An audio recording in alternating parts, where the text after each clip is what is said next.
Hello and welcome to the KE Report. Shad and Corey here, speaking today with Nick Hodge, co-owner of Digest Publishing and editor of Foundational Profits and Hodge Family Office. And Nick, it's always great talking with you once a month in our cadence here, just to get your thoughts on how you're looking at the macro, how you're looking at the micro, how you're looking at the resource sector, but also some of the drivers in the markets. And it would not be fair if we didn't start off with the yellow metal today, Nick. Gold finally breaking out of its funk, breaking up out to new highs. It's got a little life back in the precious metal sector. Silver's had a little bit of a move. The mining stocks have had a little bit of action. Not a lot, but some of them have started popping double digits on certain days this week. But in general, people have been waiting for this 2100 line in the sand resistance to be cleared. What is your thoughts on the breakout in gold? And more importantly, what do you think's behind the recent interest in gold breaking out?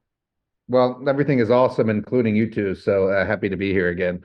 Look, you got lots of things breaking out, not just gold at 2150 or thereabouts. You've got Bitcoin new all-time highs near 69,000. The Nasdaq has broken out to new highs. The S&P is at record highs. Cocoa prices are at record highs. I mean, sort of choose your thing, right? And I was telling you last month that the economic data was starting to change, that some asset classes, particularly the S&P and tech stocks, were starting to go up for the right reasons. We talked about the fourth quarter GDP print. We talked about the excellent jobs number that came out at the end of January, early February. And I was telling you that economic data was starting to change. So that sort of explains why the NASDAQ is up, and tech stocks, et cetera.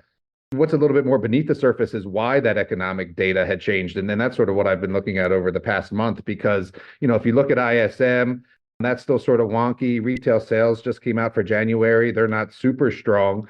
But if you do look at the jobs numbers and you look at the GDP, it is strong. And so the thing I look at is why. Well, the answer is government spending. So, over $1 trillion been added to the national debt in the past 4 months. You're now over 34 trillion. That's 17 Nvidias if you're keeping track of the market cap. And that's larger than the GDP. So then you take your way down to the deficit, which is now at 1.7 trillion. And as a percentage of GDP, that's like 6%. It's only been that high in a handful of years, 2009, 10, 11, 12. You recall that gold went to a record high during that time.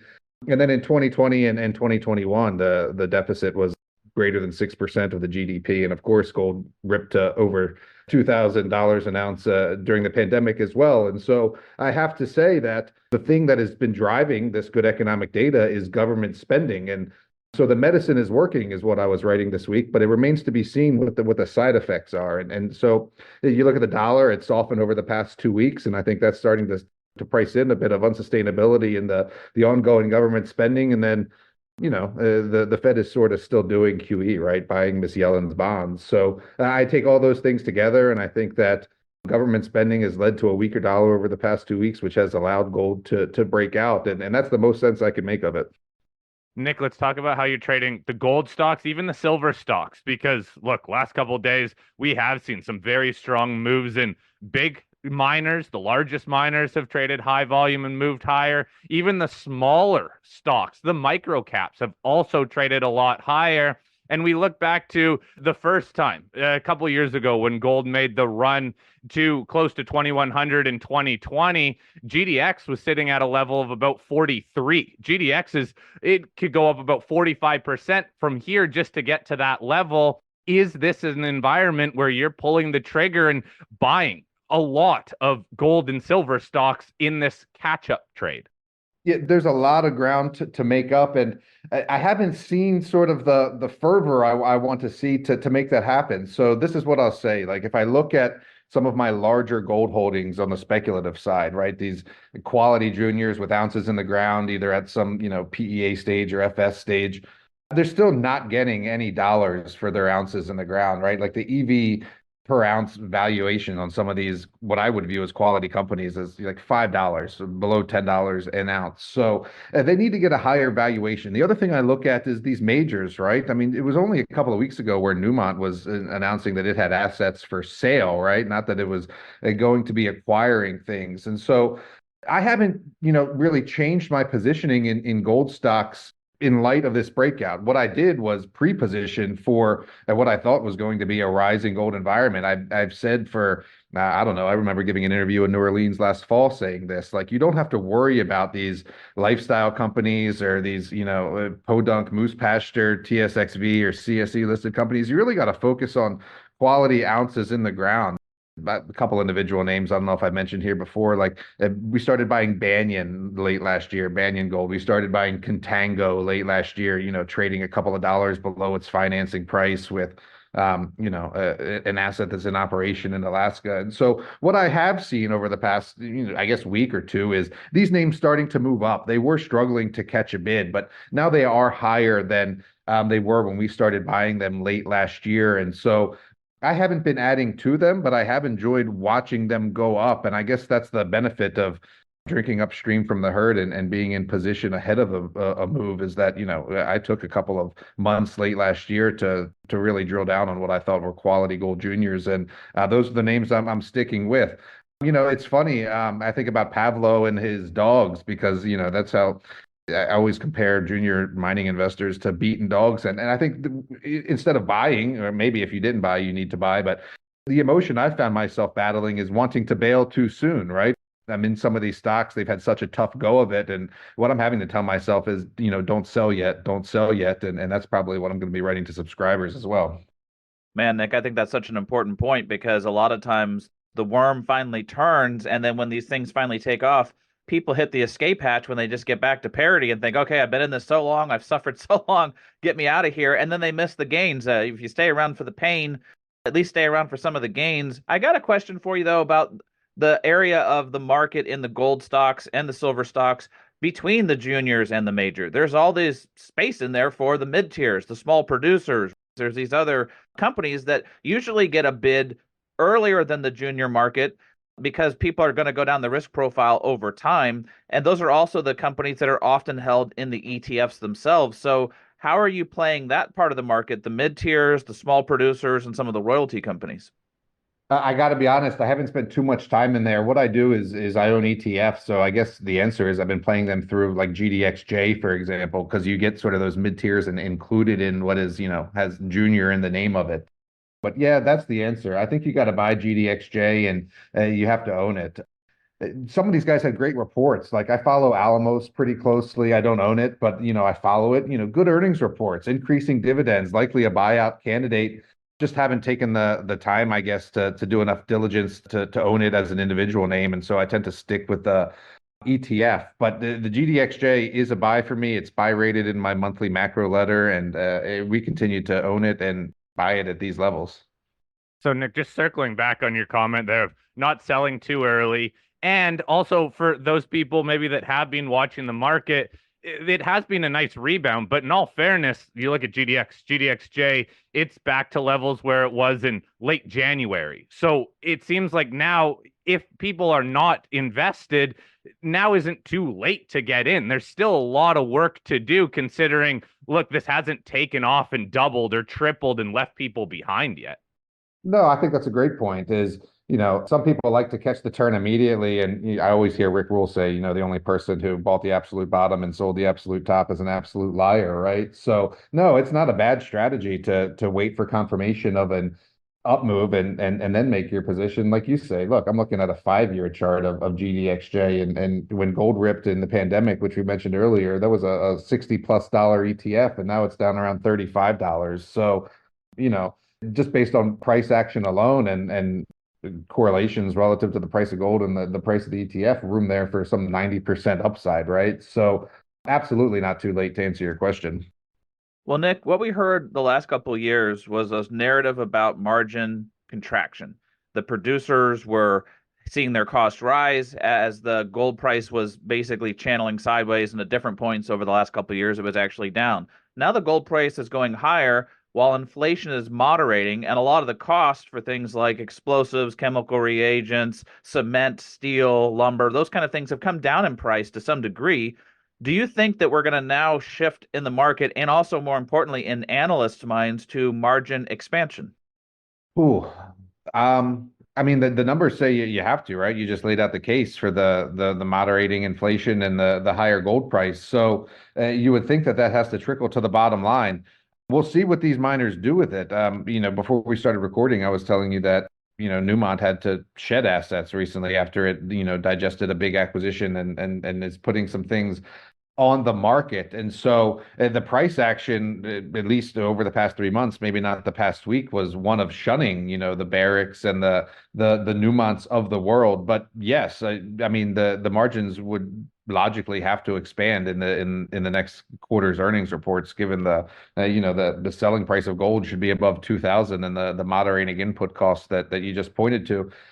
I guess one thing worth flagging there, and I don't know what's going to come out of the numbers, is that we are seeing sort of a leveling off of inflation and perhaps a bit of reinflation, right? As crude oil tries to grab an $80 handle, and copper's ticking up closer to $4, and so I don't think this inflation has abated entirely, and so that would be, I think, is something to watch, is how they talk about this sort of plateauing of maybe not high cost but moderately higher costs.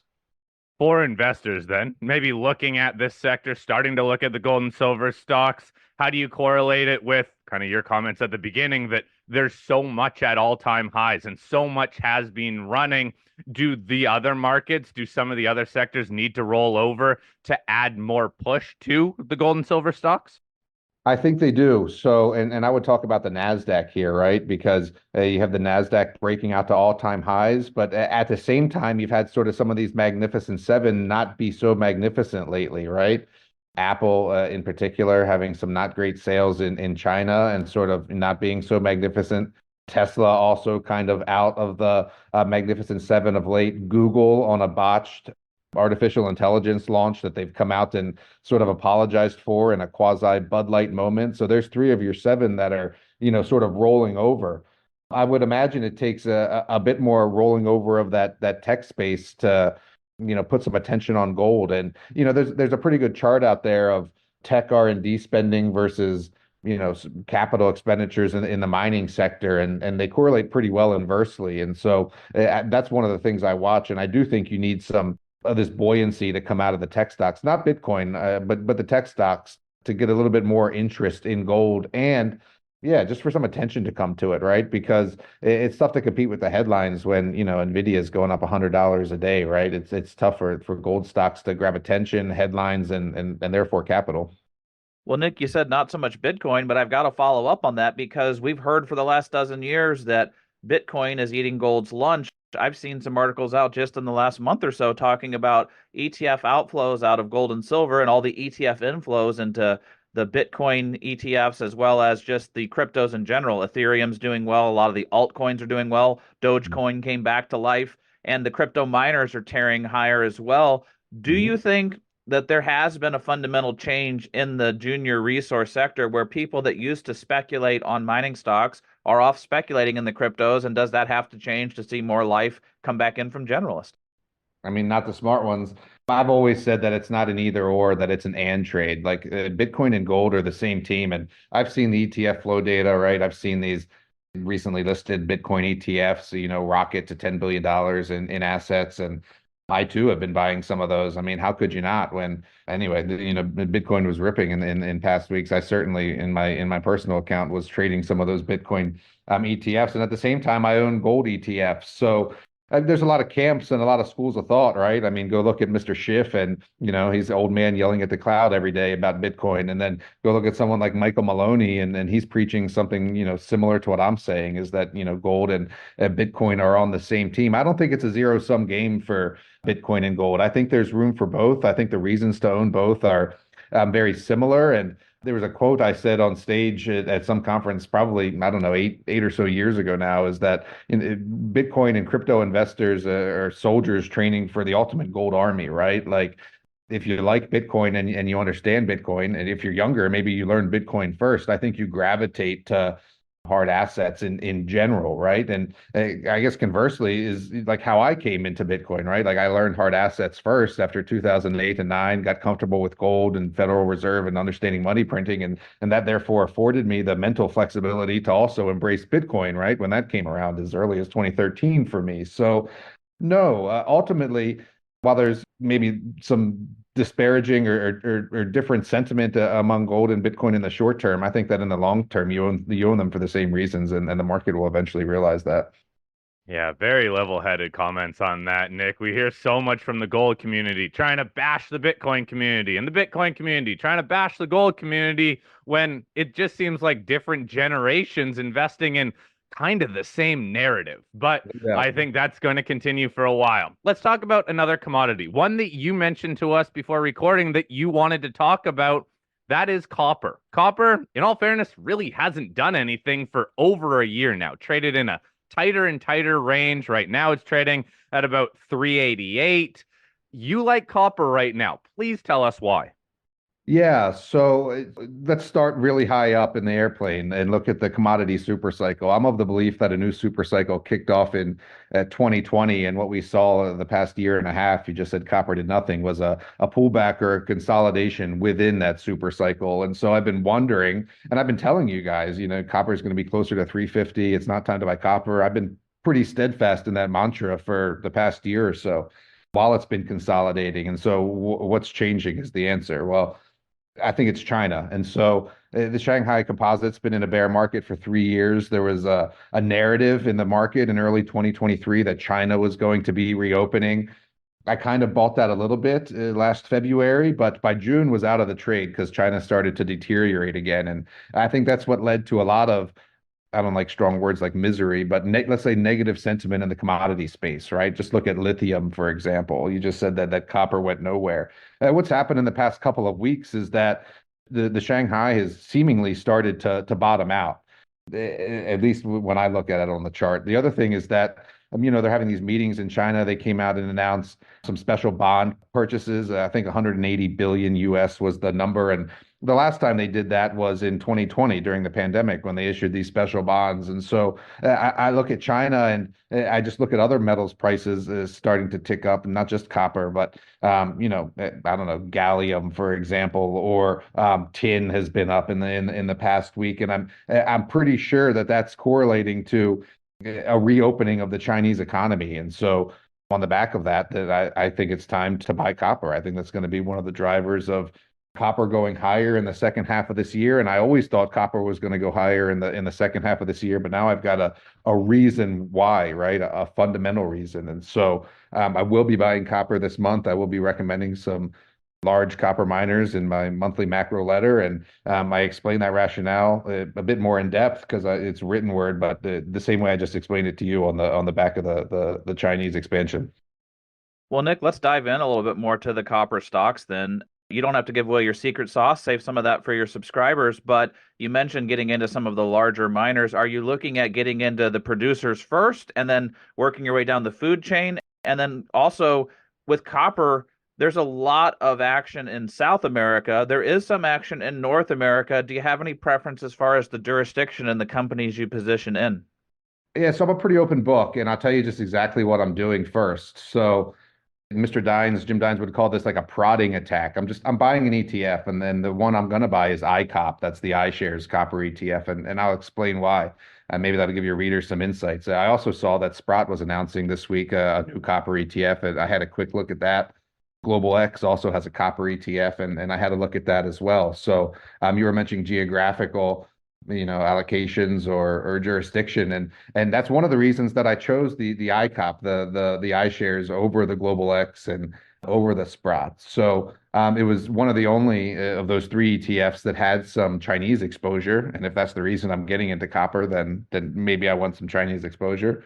The other reason it has is exactly what you said. It had a more diversified emerging market exposure. So this iShares Copper ETF has 8% in Mexico, 6% in Peru, 6% in China, 3.5% in Brazil, and even 1% in Saudi Arabia. The Sprott Copper ETF didn't have some of those emerging market allocations, nor did the Global X ETF, more concentrated in Canada and the US and Australia. And so that's a really broad macro brush, but that's like how I like to paint things initially. So if I get confirmation that I'm right, that copper goes to $4 and that I'm correct about the trade, then I'll drill down more into like individual names and smaller names, right? Start looking at Philo and Arrow and those sort of names, right? But for now, as a prodding attack, as it were, I'm just going to stick with the iShares ETF for the reasons I just outlined there. Now, since you said so much of this does depend on China and a turnaround in China, what are your thoughts on what the central bank over there, the People's Bank of China, has done by, in all fairness, taking almost the opposite stance of a lot of the other central banks in the world where they are loosening monetary policy?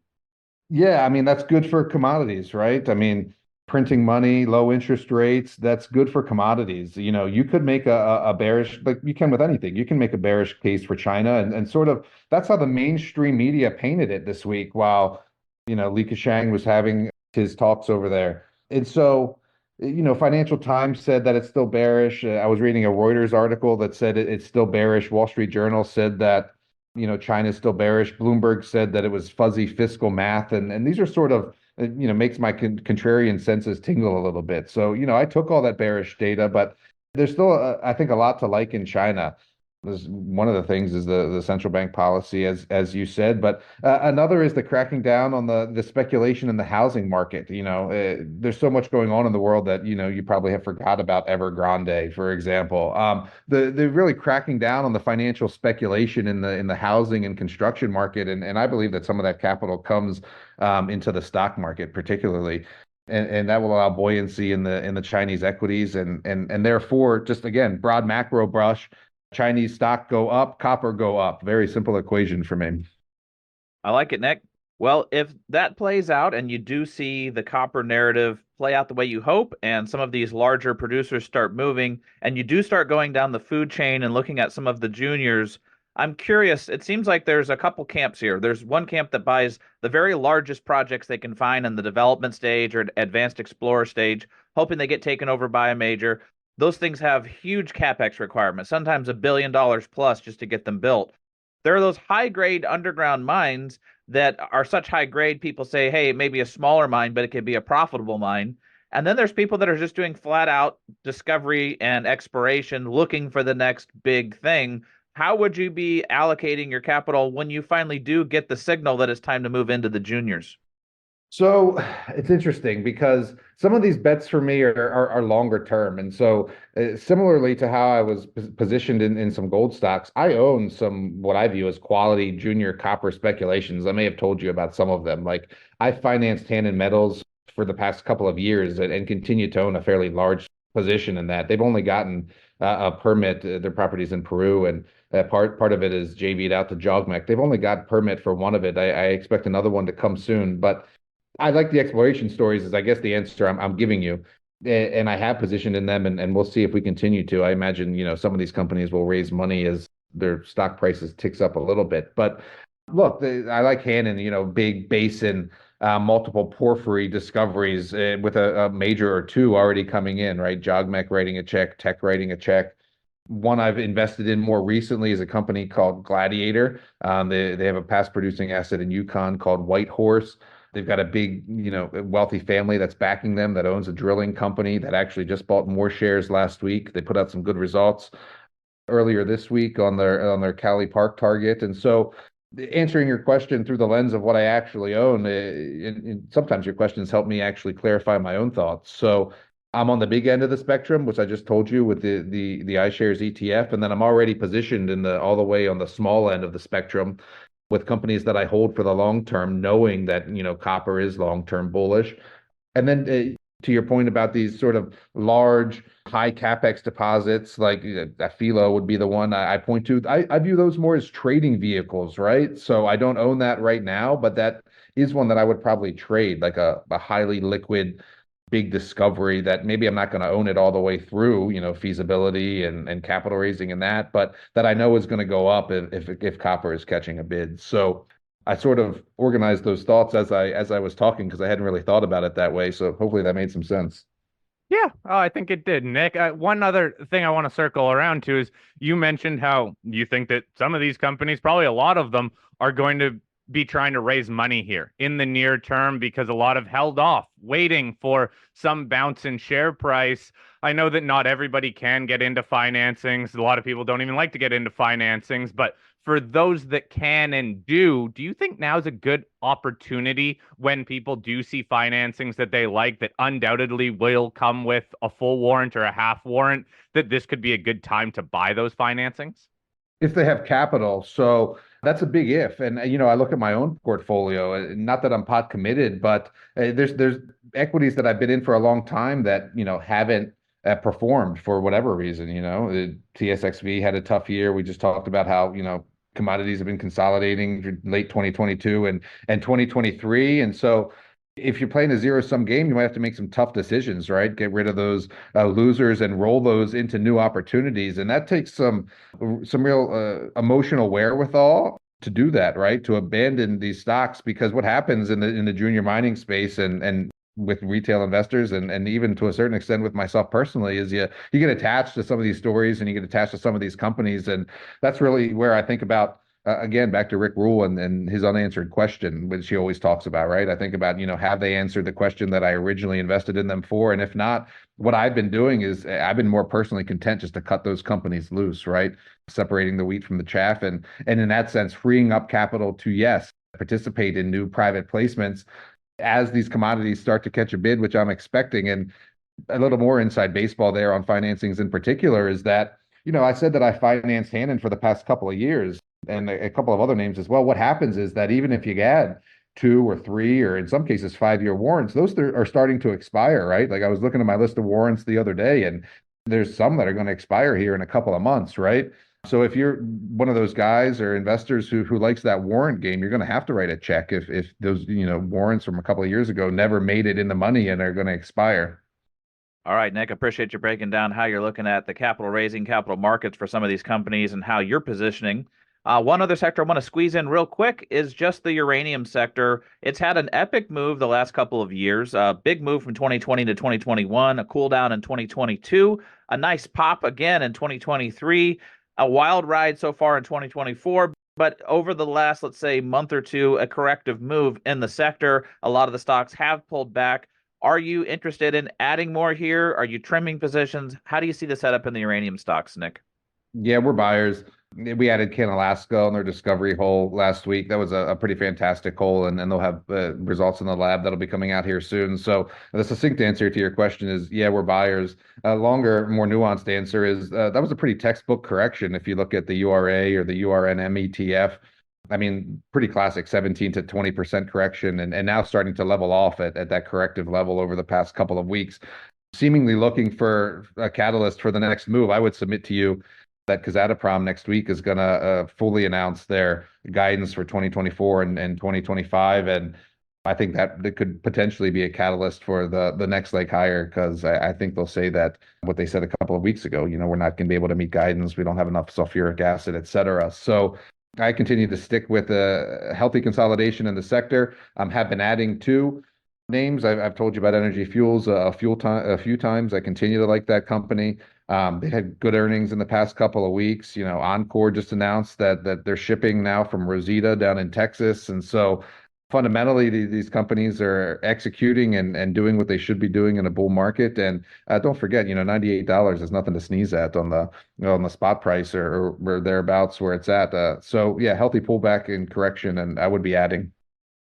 All right, Nick, great chatting with you. Really enjoy our monthly conversations and the way you look at these markets. Not all in on any market and kind of positioning for some of these turns, though. Some very interesting comments on the precious metals. I know a lot of our listeners are very excited about what's happened in the precious metals. We just need the stocks to continue to follow through and play this catch-up game that, in all fairness, there's a lot of catching up to do, which can be a good thing as long as this run continues.